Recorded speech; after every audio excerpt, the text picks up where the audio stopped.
in order to formally welcome, we have decided this time that this program will set an example for being the most simple program. Because many times I realize many of the training programs and workshops and all, they are creating more environmental problems than they are solving. Sometimes in the name of flowers, sometimes in the name of plastics, things like that. So essentially, it can be summed in terms of carbon footprint and ecological footprint. So many of the events cause more carbon and ecological footprints than they proclaim to save. So in order to do that, what we did, we dispensed with bouquet reception also. Professor M. Prakash, I think you will pardon us for that. But however, we will like to present you a book so that you feel comfortable. Okay.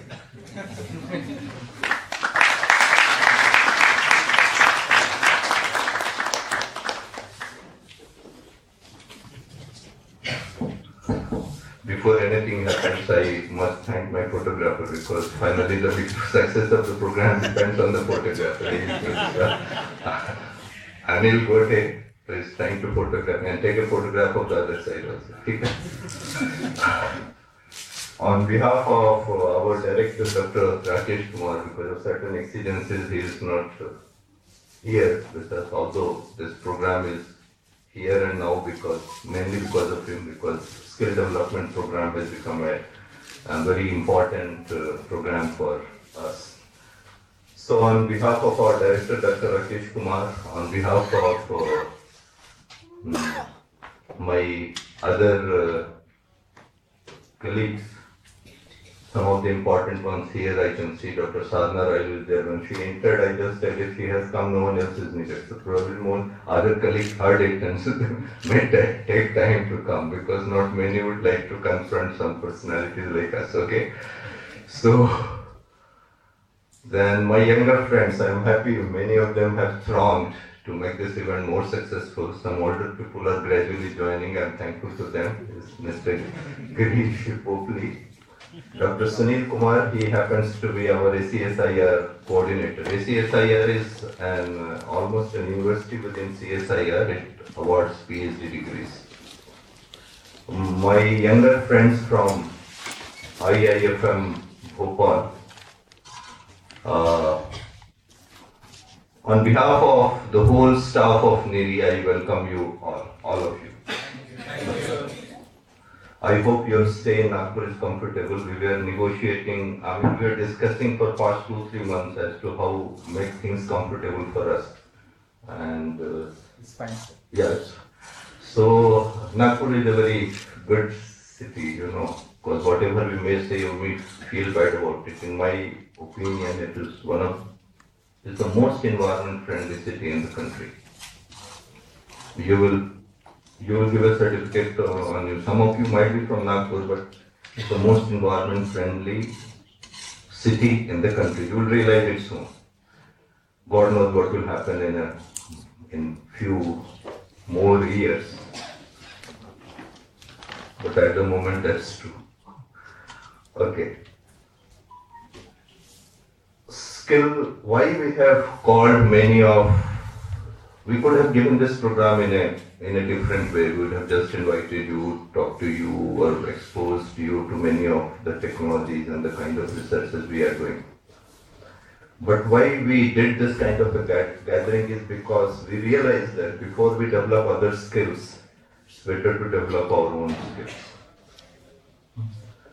Nowadays, the teachers used to teach with the primary motive of updating their own knowledge. Because unless until you teach others, you don't update your knowledge. So there was a hidden selfish motive, Professor Om Prakash had. Yeah. So we thought we should also, before we teach others, we should develop our own skills. So I have invited many of our youngsters here. They will be part of you, and there will be. Let me see at the end of it, we will try to see how many of you befriend them and vice versa. Because that will be the success of the program. Because many times I'm realizing we are becoming frogs in the well. In 8th standard, there was a very good poem which I remember now, which is relevant to him now. It was from Janki Vallabh Shastri. लाज लजाती जिसकी कृति से धृति उपदेशक वह है. Do you understand? धृति उपदेशक means जो उपदेश देता रहता है लोगों को. लाज लजाती जिसकी कृति से धृति उपदेशक वह है.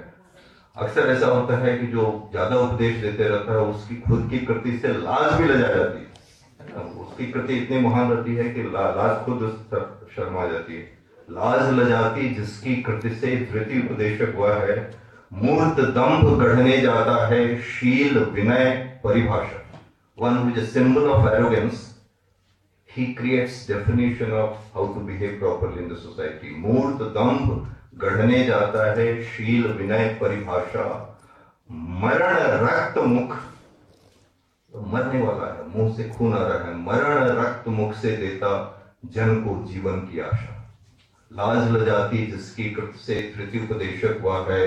मूर्त दम गढ़ने जाता है शील विनय परिभाषा. मरण रक्त मुख से देता जन को जीवन की आशा. And that's very relevant even in the present context. So we have to grow about that. So that was our motive. While we are imparting training and skill to all of you, we must develop our own skills. That's very important. So charity begins at home. We have charted out the program in the following manner. Most of the morning sessions you will interact with many of us. Initially you will be exposed to our exhibition. It's called Harit Sangrahalaya. Anil, exhibition का क्या नाम है? Harit Sangrahalaya. He belongs to that division. You know, he will be helpful there, so you please get familiar with him. So Harit Sangrahalaya. Many times we hear lectures, this and that. I think no dearth of lectures in the world. Every day there is a lecture. You encounter a man and you hear a lecture. But very little. When I ask children, what is that you learn from the program which you saw just now only, during the snacks time only? Nothing remains in their mind. It vanishes. What will remain in your mind is what you are yourself interested in. So please see the exhibition. See the portions of that which are attractive, interesting to you, which can impart learning to you. Then find out from our colleague, Dr. Harishvardhan Singh is there, Mr. Salve is there, who is the appropriate scientist or a project assistant who will be able to help you in that area. Only that knowledge will stick to your mind and you will be able to carry forward. The rest of it, you put water on sand, the result is different. You put water on stone, the result is different. You put water on soil, the result is different. The class is same, the institution is same, the teacher remains the same, there is a bottomer in the same class, there is a topper in the same class. Depending your own inclinations, you will be able to imbibe the kind of knowledge which can be called tomorrow skill. Okay. So that's very important. So we don't want to waste your time, we don't want to waste our colleagues' time, we don't want to waste the institute's time. Please focus on the issues where you want to enrich your knowledge. That's one important. So we have organized the program in this manner. Morning session you are with us. Afternoon we will, because it was desired by your faculty members, we will expose you to whatever is available outside. So we'll take you to field visits. For any such problem anywhere, or you may contact Dr. Harishvardhan Singh, he is a principal scientist with us, Mr. Salu. This institute has recently created a center for climate sustainability. It's an interesting word, actually. I find that word. You can ask me for details. We are also pursuing with the same intentions. Okay. So on climate sustainability and skill development, because ultimately why we develop our skill, क्यों करते हैं? तो skill बढ़ाने की क्या जरूरत है? For our long-term survival, it's Survival, essentially survival. But many species are surviving without developing skills. yes, sir. They are surviving the skills they were born with. But sir, we as a human, we have some anthropogenic effects on this environment, which is Okay. In practical terms, it is for employment, getting employment, because our socio-economic benefits. Why we need employment is, I just said survival, comfortable life, this and that. So, but that alone is not enough. I mean, so many people are frustrated after getting the job also. You can do a statistical survey. One pamphlet, you can do it within area also, you're free to do. One such questionnaire has been given to you that is on ecological and carbon footprint. Okay. Essentially, most of the problems which we are facing today is, even IPCC came out with the same conclusion, it's because of our lifestyle change. Lifestyle, okay, patterns. So our consumptive behavior has exponentially increased, and that has resulted in pollution. When I started my exercises on ecological modeling, even now I used to work at ecological modeling. It's interlinked, it's utility for climate change mitigation. The first job which was given to me was to develop a computer simulation model for predator-prey relationship. There are some foxes in the forest, in the society also there are some.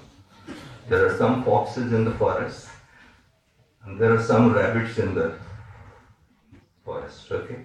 10 foxes, 50 rabbits. Okay? The foxes survive on the rabbits, they eat some 10 rabbits. So by the time those 10 are gone, some more are reproduced. So the balance of population between foxes and rabbits is maintained. One day, most of the foxes got greedy because the rabbits taste so nice. Why not eat from morning to the evening? The kind of gluttony we are indulging in. If we find an activity interesting, what we are doing from morning to the evening, the same activity. So they started eating, and from morning to the evening, they were eating. By the evening, all the 50 rabbits were gone.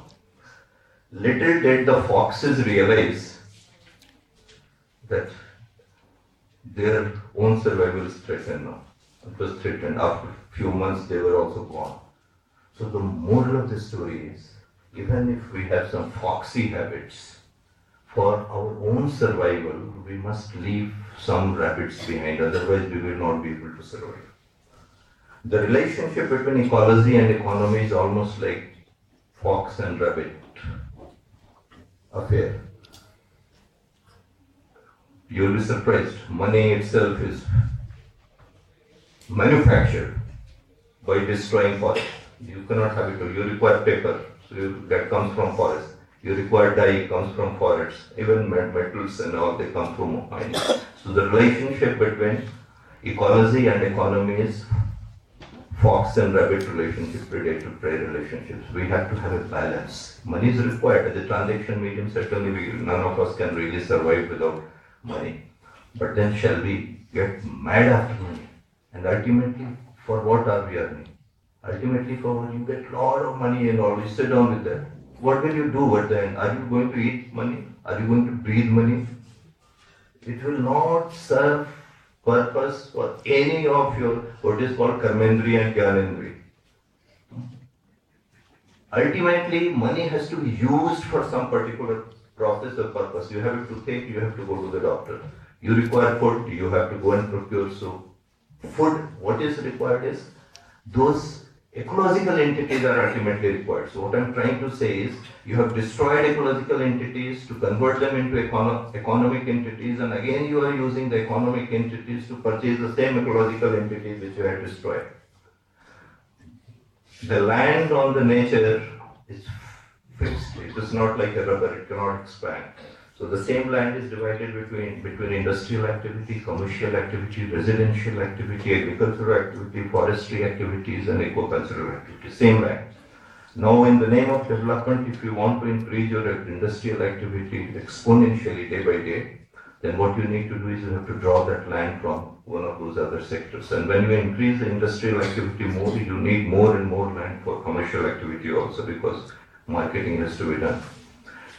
Then you reach for the need for employment, residential. So you employ some people, for them you require land for residential activities. So exponentially rising industrial land demands, commercial land demands, and residential land demands. From where that land will come? Either from forestry or agriculture. Forestry, don't always believe the statistics which is given in nice reports. We know what is the status of forestry. Nagpur itself must have been a good ecological terrestrial ecosystem once upon a time. It happens to be the most environment friendly city, but once upon a time it was a forest. So what has happened to Nagpur you can see now, and what will happen to Nagpur, you just go at Rajni Square and you will be able to witness. That means now there is a tremendous stress on agricultural lands. Now every day hectares and millions hectares of lands are converted from agricultural land to building sector. I get n number of mobile calls every day from this, the development of this township, that town. People are mad after construction. Vertically they are going to go where, I really don't know. Ultimately we have to reach somewhere, but they are too much in a hurry to reach there. So when agriculture land is exponentially depleting, is it a surprise that potato prices are rising? Tomato prices are rising? And believe me, no amount of technological intervention will be able to match the rate of degradation. We have technologies, no doubt about it, beautiful technologies. But we have seldom bothered about the rate at which you are able to ameliorate environment is say X, and the rate of deterioration of environment is 1 million times X every moment. How your technologies will be able to take care of it unless until you are able to revamp your lifestyle patterns. So that is the essence of environmental protection and preservation. A lot of such issues will come to your mind when you get exposed to our exhibition and when you interact with our colleagues from different divisions. Finally, to introduce my institute happens to be one of those 39 odd laboratories which Council of Scientific and Industrial Research has got. It's called CSIR. We come under the Ministry of Science and Technology. Many people believe we come under the Ministry of Environment and Forest. That's not true. We come under the Ministry of Science and Technology. Our president is our Prime Honorable Prime Minister himself. Vice President is our Director General of CSIR. And below him we have the directors of various institutions. Our institute happens to be the only national institute, government institute working on environment. Essentially, it attempts to solve air pollution problems, water pollution problems, soil pollution problems. So we have divisions, nomenclature differently, but essentially their job is to control air pollution, control water pollution, and control soil pollution. And then we have for biodiversity conservation and also some institutes, some divisions dealing with biotechnological issues. For doing all that, it's a world of digitization, so you have to have a computer division and information technology division. Then we have some divisions for knowledge resource center. Our head of knowledge resource, Mr. Lohia, is sitting here, so you can contact him if you need some help from. And our head of environmental genomics division, Dr. Hemant Rohit, is also there. So if you want to go to genetic levels, you can contact him. And further, if you want to go to electronic levels, then you can contact me, because ultimately everything is made of electron, proton, and neutron only. But structured differently, they behave differently. Structure of a system is very important, very important. Structure of the system, and then comes even in ecosystem, you must have learned that. And ecosystem resilience is one of the most important things which we must take care of. Then maximum pollution problem is on land, even water. And we have a head called Dr. Atul Vaidya. He is responsible for all the soil pollution. You see in this is in a lighter way.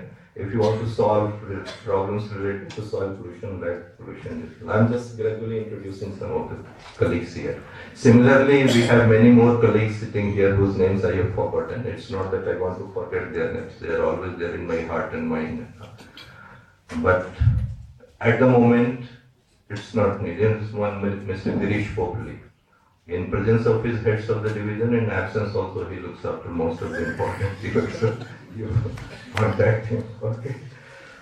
So we have the very important activity which we carry out is called environmental impact assessment. Okay. So how many you may have job opportunities in this area. Okay. Ministry of Environment and Forest for them it's very important. We have a head called Dr. Suresh Kumar. So if you are interested in environmental impact assessment, you may contact him like this. But if no one is able to solve your problem, contact my colleagues Dr. Harshvardhan Singh and Mr. Salve. They are like Hanuman and Sugriv. Okay. You can use them if you want to burn Lanka. Okay. If you want to solve a situation, if you want to protect Ma Janki also, they have their own utility, so you have to interact properly. Okay? Interact properly. The same person can be inflammable, same person can be chocolatey also. So it depends on you. Finally, one of the great poets said, beauty lies in beholder's eyes. It really does. So look at Girish or me, if I remove this, I am not able to see many of the beautiful people sitting around, including Mr. Hemant Purohit. Okay. Now if I put it, this is so much handsomeness appears. So it is an hour for life. With these few words, I will now invite Professor M.D. Om Prakash for